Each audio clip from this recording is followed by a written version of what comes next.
So I wanted to start a quality of life series to kind of signal boost some of the neat tips and tricks I found on the internet that have certainly helped my workflows and might help yours.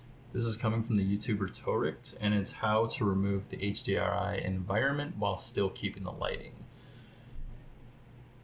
As you can see, the environment is kind of noisy. We're going to turn off the grid to reduce some of that visual noise.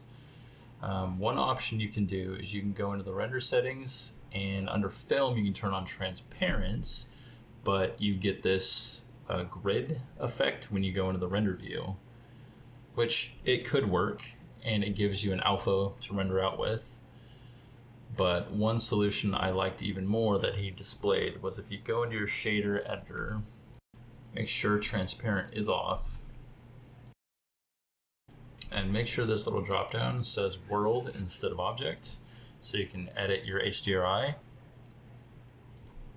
going to slide the background node over to have room to work with, and we're going to hit Control C, Control V to duplicate the background node.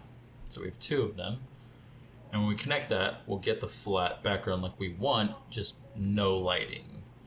The lighting will now be this red color, which is not what we want.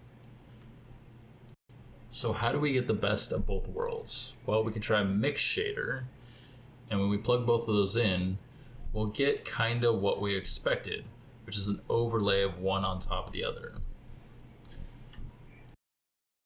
So now we're going to drag out from the factor and type out light, and we'll see this light path node, and we want is camera ray to be the node we're attaching to.